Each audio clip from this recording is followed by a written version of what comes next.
السلام علیکم ورحمۃ اللہ وبرکاتہ۔ تاریخ سلف کی سیریز الرحیق المختوم کے ایک نئے ایپیسوڈ میں آپ سب کا خیر مقدم ہے۔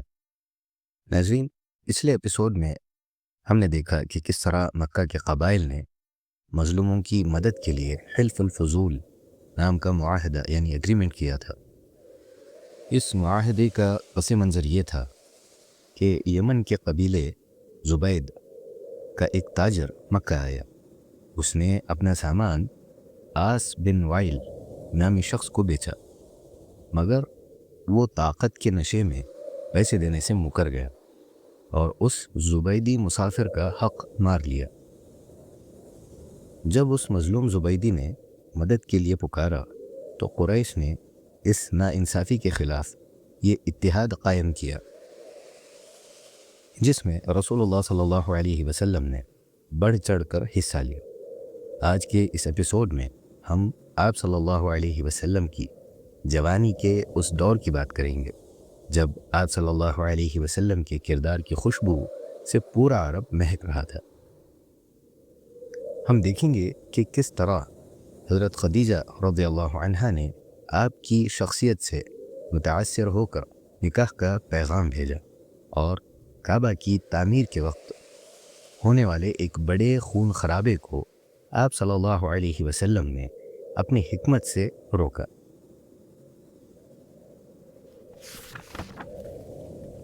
ناظرین، جوانی کے اس دور میں رسول اللہ صلی اللہ علیہ وسلم نے کبھی فراغت میں وقت ضائع نہیں کیا۔ آپ صلی اللہ علیہ وسلم بکریاں چرایا کرتے تھے۔ شروع میں آپ صلی اللہ علیہ وسلم نے قبیلہ بنی سعد کی بکریاں چرائیں اور پھر مکہ والوں کی بکریاں بھی چند چاندی کے سکوں کے بدلے چراتے رہے۔ یہ وہی جفاکشی اور محنت تھی جس نے آپ کو آنے والی بڑی ذمہ داریوں کے لیے تیار کیا۔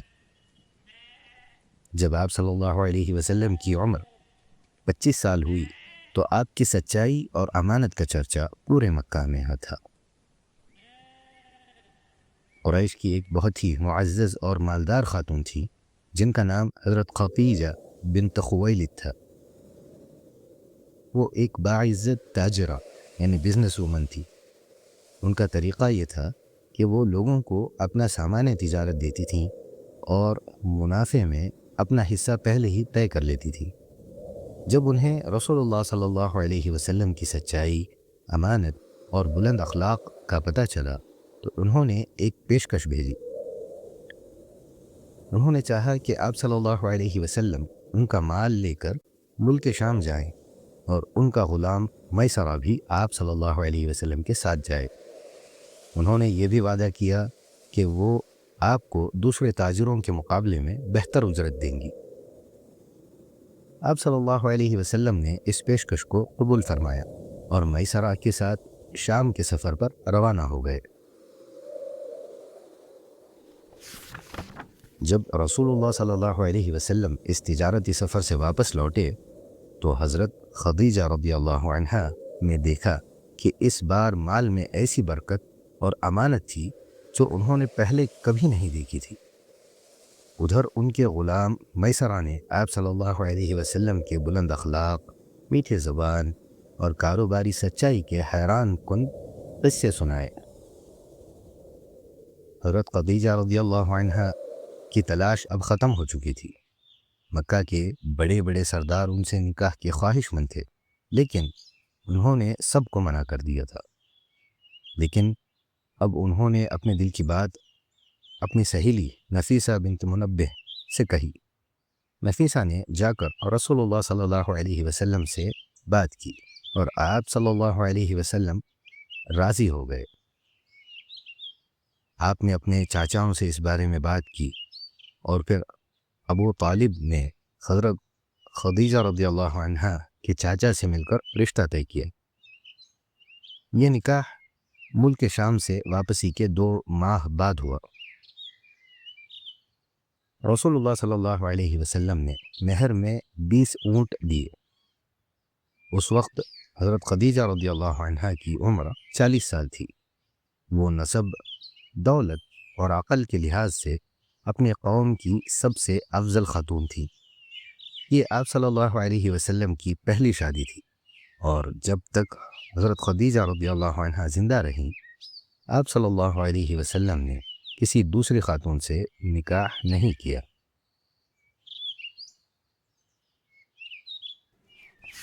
آپ صلی اللہ علیہ وسلم کے بیٹے حضرت ابراہیم کے علاوہ رسول اللہ صلی اللہ علیہ وسلم کی ساری اولاد حضرت خدیجہ ہی کے بطن سے تھی۔ سب سے پہلے قاسم پیدا ہوئے، جن کی وجہ سے آپ کی کنیت ابو القاسم پڑی۔ اس کے بعد زینب رضی اللہ عنہ، رقیہ رضی اللہ عنہ، ام کلثوم رضی اللہ عنہ، فاطمہ اور عبداللہ پیدا ہوئے۔ عبداللہ کے لقب طیب اور طاہر تھے۔ آپ صلی اللہ علیہ وسلم کے سارے بیٹے بچپن میں ہی انتقال کر گئے، لیکن بیٹیوں نے اسلام کا زمانہ پایا، مسلمان ہوئیں اور یہاں تک کہ ہجرت بھی کی۔ حضرت فاطمہ رضی اللہ عنہ کے علاوہ آپ کی باقی تمام بیٹیوں کا انتقال آپ صلی اللہ علیہ وسلم کی زندگی ہی میں ہو گیا تھا۔ حضرت فاطمہ رضی اللہ عنہ آپ کی وفات کے 6 مہینے بعد اس دنیا سے رخصت ہوئیں۔ جب رسول اللہ صلی اللہ علیہ وسلم کی عمر 35 سال ہوئی تو مکہ میں ایک بہت بڑا واقعہ پیش آیا۔ خانہ کعبہ کی عمارت پرانی ہو چکی تھی اور اس کی دیواریں پھٹ گئی تھیں۔ اس زمانے میں کعبہ پر چھت بھی نہیں تھی اور ایک زوردار سیلاب نے عمارت کو مزید کمزور کر دیا تھا۔ قریش نے فیصلہ کیا کہ وہ کعبہ کو از سر نو یعنی نئے سرے سے تعمیر کریں گے۔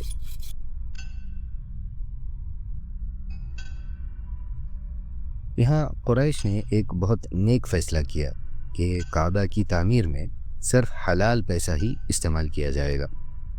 کسی بدکاری کی کمائی، سود یعنی انٹرسٹ کا پیسہ یا کسی کا حق مار کر لیا گیا مال اس نیک کام میں نہیں لگایا جائے گا۔ عمارت کو گرانے کی ہمت پہلے کسی کی نہیں ہو رہی تھی، لیکن ولید بن مغیرہ مخزومی نے ہمت کی اور کام شروع ہوا۔ تعمیر کے دوران جب بات حجر اسود کو اس کی جگہ رکھنے پر آئی تو سرداروں میں جھگڑا شروع ہو گیا۔ ہر قبیلہ یہ شرف حاصل کرنا چاہتا تھا۔ بات اتنی بڑھ گئی کہ تلواریں نکل آئیں اور خون خرابے کا خطرہ پیدا ہو گیا۔ 4-5 دن تک یہ تنازع جاری رہا۔ تب ابو امیہ مخزومی نے ایک مشورہ دیا کہ کل صبح جو شخص سب سے پہلے مسجد حرم کے دروازے سے داخل ہو اسے ہی حکم یعنی جج مان لیا جائے۔ اگلی صبح سب کی نظریں دروازے پر تھیں۔ سب سے پہلے داخل ہونے والی ہستی رسول اللہ صلی اللہ علیہ وسلم تھے۔ آپ کو دیکھتے ہی سب پکار اٹھے، یہ امین ہیں، ہم ان سے راضی ہیں، یہ محمد ہیں۔ رسول اللہ صلی اللہ علیہ وسلم نے اس مسئلے کا ایسا بہترین حل نکالا کہ سب حیران رہ گئے۔ آپ صلی اللہ علیہ وسلم نے ایک چادر منگوائی، حجر اسود کو اس کے درمیان رکھا اور ہر قبیلے کے سردار سے کہا کہ وہ چادر کا ایک ایک کنارہ پکڑ کر اٹھائیں۔ جب چادر اس مقام تک پہنچی جہاں پتھر لگانا تھا تو آپ صلی اللہ علیہ وسلم نے اپنے مبارک ہاتھوں سے حجر اسود کو اس کی جگہ پر رکھ دیا۔ اس طرح ایک بہت بڑی جنگ ہوتے ہوتے ٹل گئی۔